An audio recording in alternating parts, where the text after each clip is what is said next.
Dudu sempre corria. Corria para a escola, corria para casa, corria para cumprir tarefas que ele mesmo nem lembrava quem tinha pedido. Mesmo em dezembro, quando as luzes piscavam nas janelas e o cheiro de rabanada tomava as ruas, Dudu não sentia o Natal. O relógio era seu inimigo.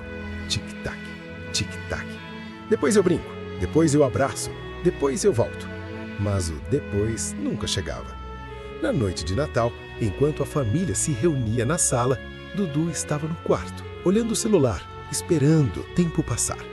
Foi quando ouviu uma batida leve na porta. Ao abrir a porta, Dudu encontrou um senhor desconhecido. Barba branca, olhar calmo e um relógio antigo nas mãos.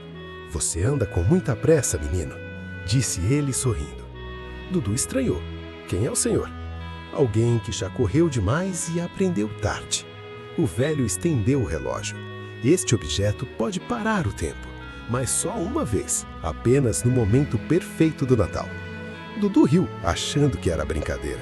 O tempo não se compra, mas se aprende a respeitar. E num piscar de olhos, o senhor desapareceu. O relógio ficou.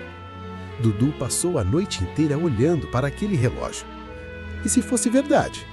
No dia seguinte, durante a ceia atrasada da família, algo chamou sua atenção. A avó, sentada sozinha no sofá, segurava uma foto antiga. Ela sorria, mas seus olhos estavam cheios de saudade. Dudu sentiu algo estranho no peito. Talvez seja agora. Ele apertou o botão do relógio e o mundo parou. As luzes ficaram suspensas no ar. As pessoas congelaram em sorrisos incompletos. Dudu caminhava entre eles, ouvindo apenas o próprio coração. Ele se aproximou da avó. Vó, ela não se mexia. Mas Dudu sentou ao lado dela. Foi ali que ele entendeu. O momento perfeito não era o barulho, era a presença. Ele segurou a mão da avó e chorou. Dudu percebeu que não queria que o tempo ficasse parado. Ele queria estar presente. Com cuidado, soltou o botão do relógio. O tempo voltou a andar. A avó virou o rosto. "Dudu, você está bem?" "Agora estou, vó."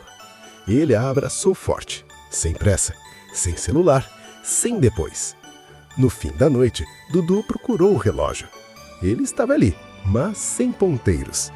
O senhor misterioso não voltou, mas deixou uma lição. O tempo não se guarda, se vive. E naquele Natal, Dudu encontrou o presente mais raro de todos: o agora.